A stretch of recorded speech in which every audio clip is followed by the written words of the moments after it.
Welcome, everyone. Today, my guest is Managing Editor James Kleimann to talk about mortgage rates, the number of LOs who have left the industry over the last 2 years, and the commission lawsuits facing NAR. First, here's a word from our sponsor. This is Sarah Wheeler, Editor-in-Chief at HousingWire, with Melinda Wilner, Chief Operating Officer at UWM. Melinda, what resources does UWM have available for people who are looking to join the wholesale channel? We have a lot of great resources that are available. In fact, we have a large size team solely dedicated to getting mortgage brokers into the industry. So whether it's starting your own brokerage, joining an existing brokerage, converting from a retail loan officer over to a wholesale loan officer, we have a whole host of things available. We have teams that are dedicated to support even afterwards that will help with things like compliance and licensing, all that fun stuff, as well as marketing strategies and helping brokers with training. So we are really, really well versed on getting people into the wholesale channel, and a great place to start. And we have a great website, beamortgagebroker.com, with a lot of information on how to get started. So many options. Thanks, Melinda. And listeners, find out more, as she said, at beamortgagebroker.com. James, welcome back to the podcast. Hey, good to be back, Sarah. You know, there's so much going on, but the first thing I want to talk about is a story you wrote with Will Robinson for your Data Digest newsletter about the number of LOs who are working now compared to last year. And your headline, which, caught our eye and many other people's eyes, was that nearly 100,000 LOs have, quote unquote, washed out. So I'd love to talk to you about that story.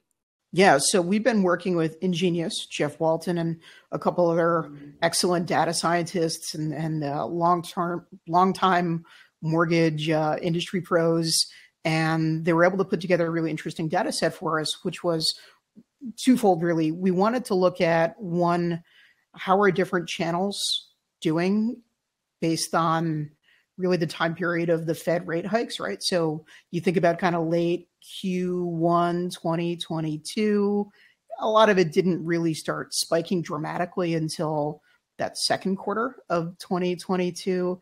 And then we wanted to look at where we are today, the most recent data being available, the second quarter of 2023. We also wanted to take a look at the number of licensed loan originators and look at really how they're doing today on average. What sort of production numbers are we looking at? What sort of dollar volume?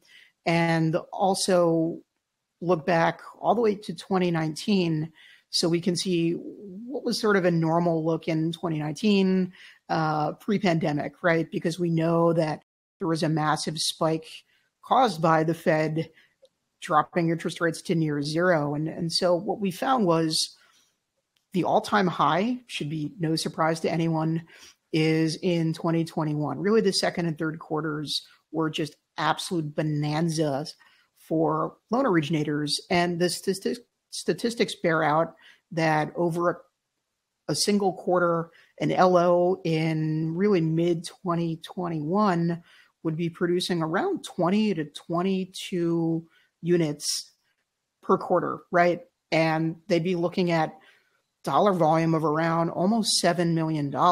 Again, just one quarter. So if you were to extrapolate this going even further, we're talking about the average LO being probably like a $15 million a year producer, maybe more, and we know that there are some that did far more, right? Shant, who we saw at HousingWire Annual, did, I think, well over $1 billion that year, right? Thun Nguyen, a Loan Factory, had a great year in 2021. There are a lot of really extreme top producers, but even the average, even sub-average LO was greatly boosted by just the fact that there were so many both homeowners and prospective homeowners who were in the market for a loan because the rates were incredible, right? I mean, heck, I got a rate at 2.7% in September of 2021. And just, there's no comparison really to today. The borrowing costs have tripled, quadrupled, even more than that. Septupled, I guess would be the right word. I don't even know. I need to go back to school, but they've really grown dramatically. And so if you look at the most recent quarter, the second quarter, the average LO is producing far less volume, both in terms of units, but also in dollar volume.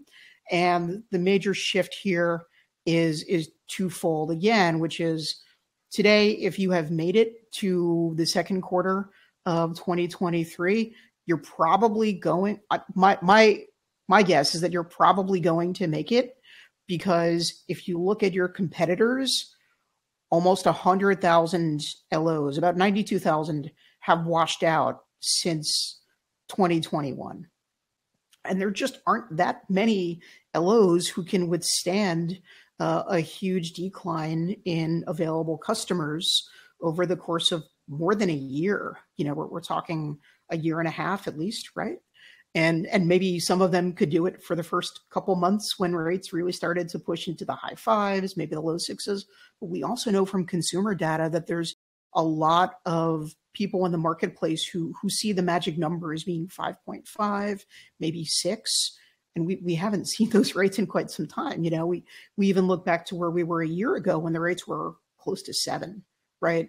And now they're about 8%. And we'll talk a little bit more about that later in the program. But this has huge spillover effects for any loan officer. The best of the best are down about 50%, right? And so how many of them never in their careers touch that 100 million a year category? Like 90 something percent of them, right? So everyone is struggling with a marketplace like that. And if you haven't been able to save your money appropriately, if you don't have the ability to, offer better rates than some of even your coworkers, right? Let alone your competitors, you're at a major disadvantage. And so it's hard to imagine how many more I think could wash out. But as of the second quarter, we were at about 89,000 loan officers. And that compares to, I want to say it was the second quarter of 2021, we're at about 180,000, give or take. So the difference is just absolutely massive. It is massive. So one of the things that you looked at, and I thought it was a great question you were trying to answer, is, we know that a whole purchase market is going to usually benefit brokers more, right? So wholesale goes up because it's a relationship business. You looked at that, and what did you find as far as market share? So we did find that over really the past year, this is the second quarter of 2022 to the second quarter of 2023, the broker channel has gained about 5 percentage points over the retail channel. These are direct. We're not looking at correspondent in kind of a pure sense. Both channels can do correspondent. I think that kind of muddies the water because, although it's a very viable, there's nothing wrong with being a correspondent lender. You're essentially buying loans, right? Like it's not the same as someone who is working with the actual consumer in a pure sense, right? So what we wanted to do is look at where the broker channel was versus the retail channel, kind of one-to-one a little over a year ago, and then to where it is now. And we were at about 23% for broker around Q2 2022. We're at about 28% in Q2 2023. And I think the reason is really quite simple. One, and this is not a rule, of course, but a general statement in that there's a lot of retail lenders who are a little more call center minded, who have maybe more direct to consumer models. And that's not necessarily a function of the broker channel, right? I mean, sure, there are brokers who do, borrow from some, maybe what some would consider kind of like retail-ish sales tactics, strategies. But for the most part, it's very much a referral relationship business. And I'd say the vast majority are getting their leads directly from referral partners. And so I think that's one of the major reasons that the broker channel has fared better. There are people who argue that the broker channel is better because the cost basis is so much lower and they're able to provide better rates. And I think in some cases that's probably true, but you talk to folks on the retail side and they say, look, it's all the same. They just bake the cake a little bit differently, right? It's not a huge savings. It's not a structural change. If it were, it wouldn't just be UWM being so absolutely dominant. All of the other lenders would say, oh, this is the channel to be in because it's just so much better from a cost basis standpoint, right? Achieving the efficiencies that a UWM is able to achieve has not really been done. And there is a reason for that. It is an extraordinarily hard thing to do, and very, very, very few can do it. In fact, so far, only one has ever really, truly done it like that. And so, that the broker channel does offer, I think, a lot of advantages, and just, due to the nature of it, is very much a relationship-based business.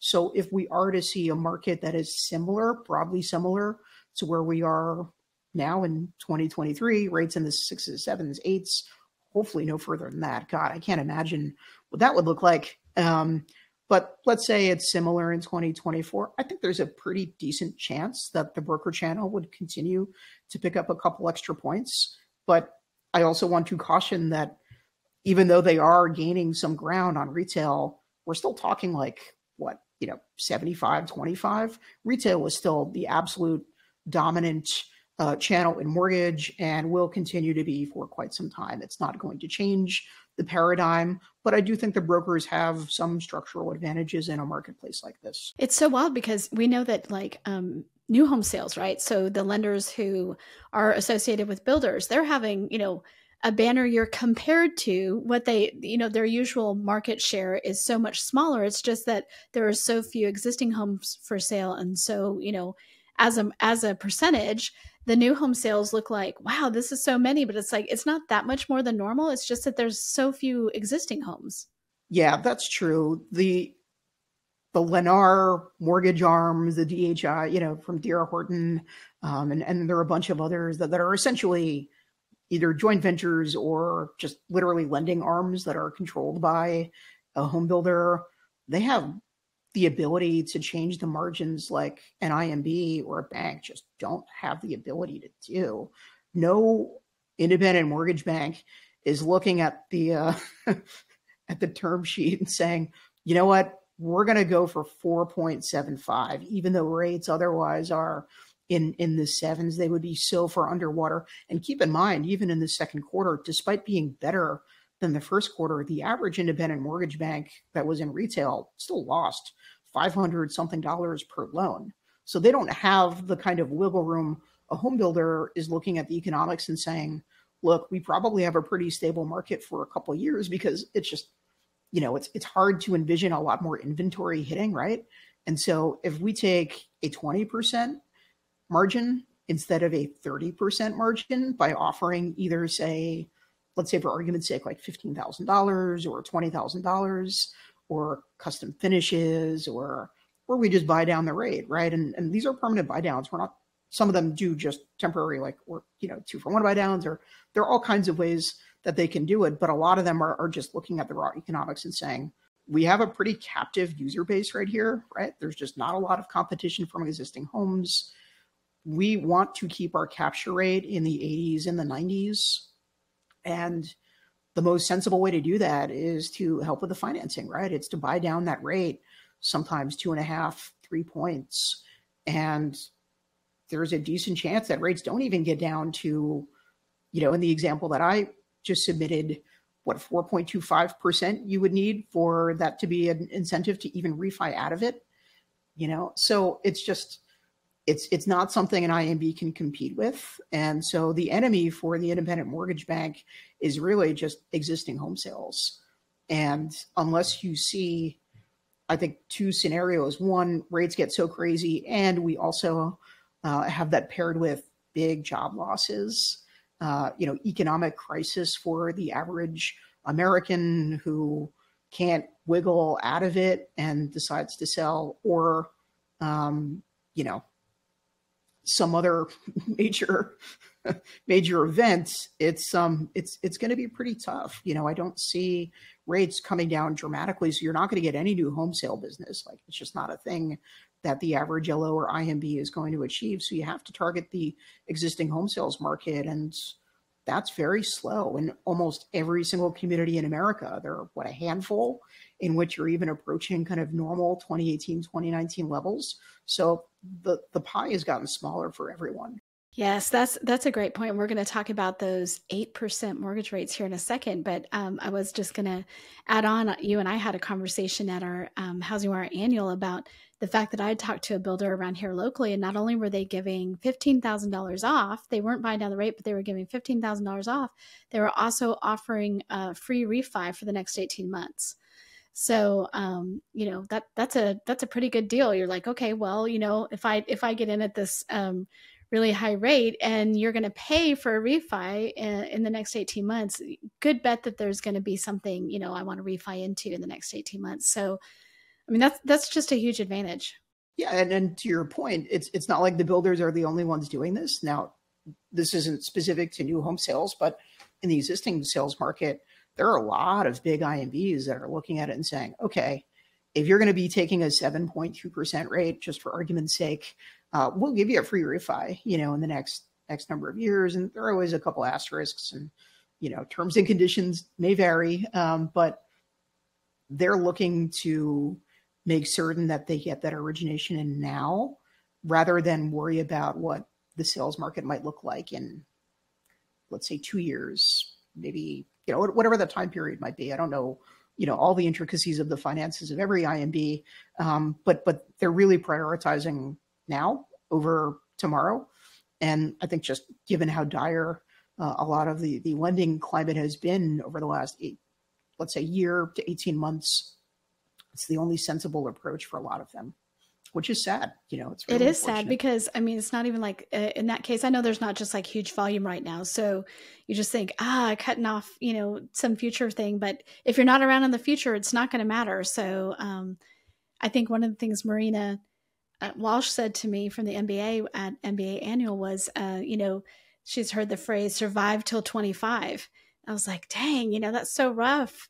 I hate that idea, but I mean, it's, so let's go into our next topic, which is 8% mortgage rates. We're there. I mean, we've been there for a couple of weeks, depending on, the lender and what you're bringing to the table. But now we're officially there.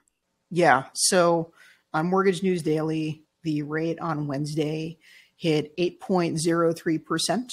Now it's a little bit lower on Optimal Blue. It's quite a bit lower, according to Freddie Mac PMMS. But if you look at where the 10-year Treasury yield is, and the spread has been pretty consistent at about 300,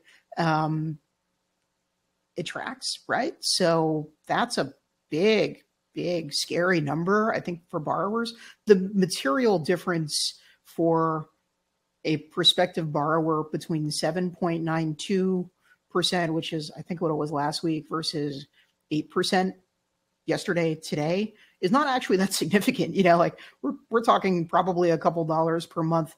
I think it's the psychological impact. People look at that and think, oh my God, 8% rates. Like, I know friends and family and neighbors and other people who have rates in the twos. Am I insane for signing up for a rate at 8%? And yes, it's also true that a number of them did get 8% rates a couple weeks ago. It's not to suggest that this hasn't already occurred. Usually when we look at the mortgage rates kind of in a vacuum, it's assuming 20% down. Not a lot of people today are doing 20% down, first of all.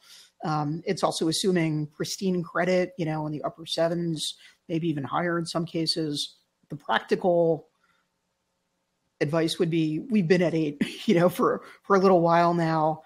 And you talk to anybody who isn't getting a W-2 standard vanilla mortgage, and they were probably above that already, but maybe even 100 basis points or more, right? So try to find a bridge loan, that's been in the double digits for a while. Try to find construction to perm, try to find all kinds of products that are out there. One of the problems is, even at 8%, you look at something like the ARMs, and even though they've gone up in terms of product popularity, they're not low enough for people to say, that makes such a meaningful difference that I am going to decide to buy right now. And so you're seeing just a lot of deep freeze in the market. And I do think that the rates are going to come down. I would like to think that 8 is probably a high water mark, and it also comes on the heels of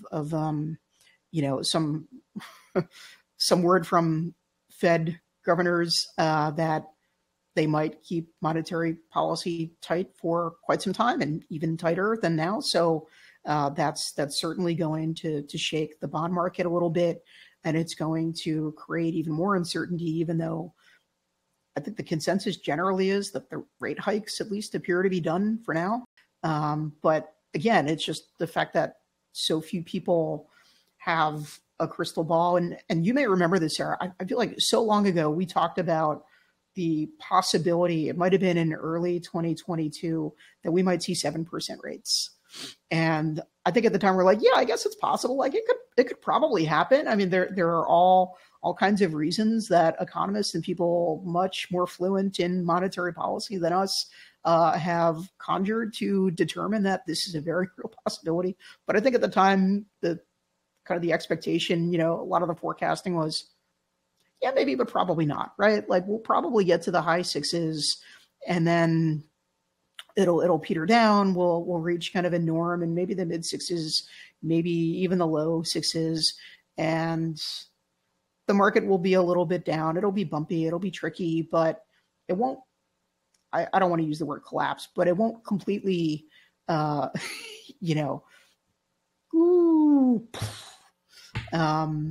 And if you look at volume where we are, I think the latest forecast is about like 1.4 trillion this year. I still think that's optimistic. I don't think it's going to reach 1.4 even. And then you look at next year's forecast, better. I think the NBA forecast was 1.9. I should double check, but I want to say I was closer to 1.9, which is like a pretty normal year, right? I'm going to fact check that before we put that up. But they believe that it's going to be 19% better. But regardless, it's not going to be a great year next year. And so winter is coming, as a very popular TV show on HBO once said. And all of 2024 could be a winter. Let's switch topics a little bit, James, and talk about the lawsuits that NAR is facing over buyer broker commissions. It is one of the topics that our audience is very interested in because it has huge implications for both the real estate side and the mortgage side. And I had you up on, sorry, you're going to have to cut just that little bit, Alyssa. I had you on a panel at HousingWire Annual talking about this, and we got a huge response from, mortgage people who are like, we need to know more about this, from real estate people who are like, oh my gosh, this is all they're talking about. So would love for you to update us. Where are we in those trials? There's one going on right now in Kansas City that you're going to be at in person starting on Monday. So maybe you can recap that for us very quickly. Yeah, so I was surprised when we did get up on stage at HousingWire Annual. So many people didn't really know a lot about it. These cases have been working their way through the court system for a number of years now, and they are potentially very consequential. So the one that we're kind of specifically talking about right now is called Sitzer Burnett. It is on trial right now in Kansas City, Missouri. The other major case is called the Morrill case, and that is expected to kick off in early 2024 in Chicago. The Morrill case potential damages to the real estate industry could be north of $40 billion. In this case, in Missouri, Sitzer Burnett, it could be as much as $4 billion. Now, I should say that when class action attorneys and plaintiffs go after an industry or go after various companies, they are not, in most cases, seeking to put them out of business. They are seeking the largest payout they can possibly achieve. So I don't think that the aim here is to completely get rid of, the NAR or Keller Williams or Berkshire Hathaway Home Services.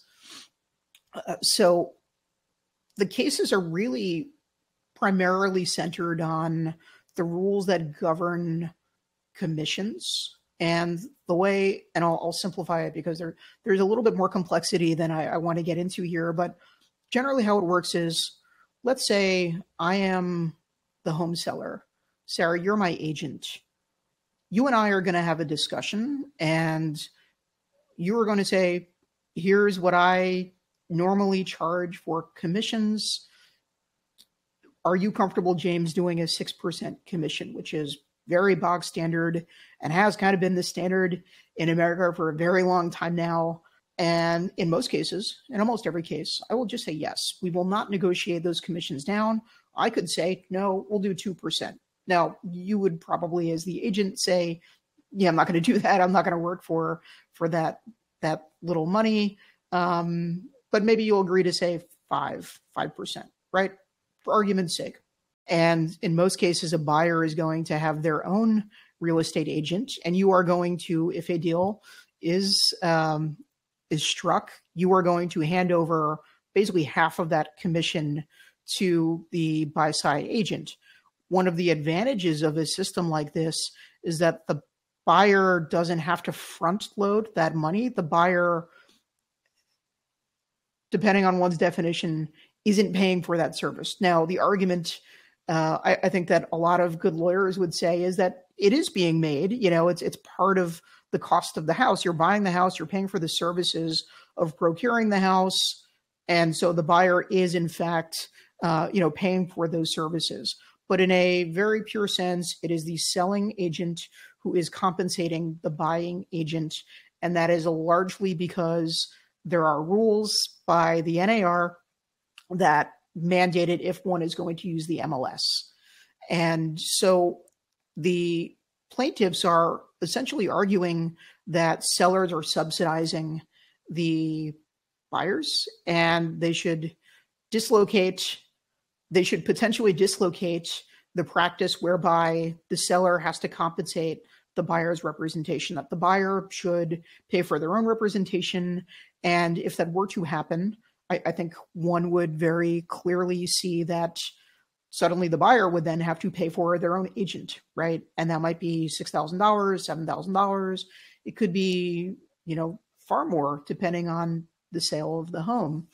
And the NAR is arguing that this practice is in the consumer's best interest, and that there is no conspiracy, there is no collusion to artificially raise the commission rates in America. Now, the plaintiffs will argue quite the opposite, right? Which is that effectively there has been a conspiracy by the brokerages, by the agents, to work every legal avenue possible to maintain a structure that benefits the agent and not necessarily the buyer or seller.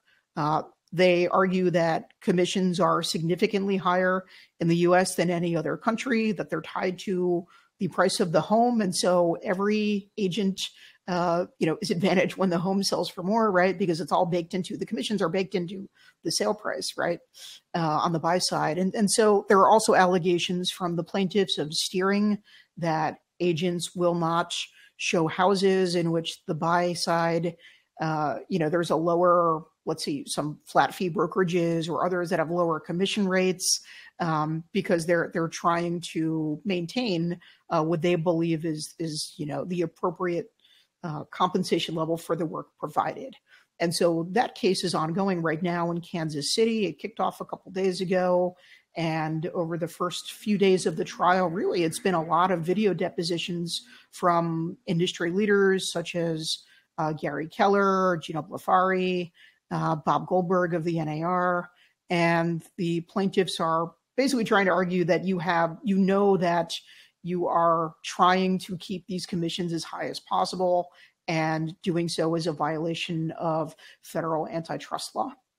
And the NAR is saying there is no conspiracy. These policies have been clearly written on the NAR's website for many years, that we don't set commissions, that the brokerages, are just working in the right interests of the consumer, and that agents should be compensated, and that it's a better experience for the consumer when you have qualified advisement on both sides of the transaction. And by effectively dislocating the current commission structure, you are creating far more problems than you would ever be solving for.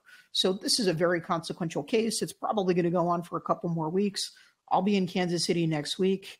It's going to be a lot of note taking. They don't allow recordings or electronic devices in the courthouse, so I'll be without a phone for the first time since probably sixth grade. So that'll be interesting, a new experience for me.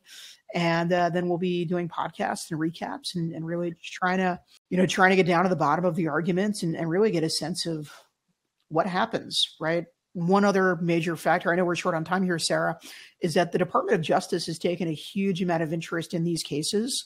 The Department of Justice a couple years back had essentially told the NAR that they want to change a lot of these rules, that they want more oversight, that they don't feel that the consumer is getting the best deal possible because the commission rates are high. And I think there's a very strong possibility that the Justice Department either pursues its own case, regardless of the outcome of these two large commission cases out of Missouri and Illinois, or it somehow becomes party in some way.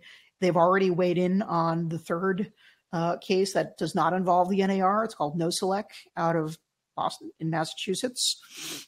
And they're trying to basically stop some of the proceedings, some of the, the actual settlement agreement in that case. So I think that there's a very real possibility that, let's say, the NAR and the brokerages, Keller Williams and Home Services of America, do prevail.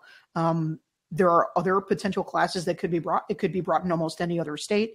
It could be all kinds of other brokerages that are brought into this, because they all effectively had very similar practices during those years. And I think it's very likely that the Department of Justice ends up stepping in and saying, we really want to fundamentally change how commissions work in this country. And that could mean the NAR loses a tremendous number of members. It could mean that a lot of the MLSs need to consolidate. Maybe I think in some libertarian fantasy, there is one MLS that governs all of the the listings in America. There are a lot of different possibilities. There are so many variables. It's impossible to say what will happen. I don't know. I just absolutely do not know. I think even the people who study this day in and day out do not know. There are way too many very significant X factors here. But I do think it's very likely that there's going to be a major change to either the commission structure, the participation rule, or clear cooperation rule, or just how agents get paid, right? It may not just be sellers. And that could happen as soon as 2024. And I think this has so many implications, not just if you're in real estate. If you're in mortgage and all of a sudden the buyer has to come up with a commission at closing, as opposed to like, oh, the seller's paying for it, whatever. It just throws everything, a wrench into everything. So I'm really glad we're going to be having an on-site presence, keeping very close track of this trial, reporting on it, and we look forward to that starting on Monday. So thanks, James.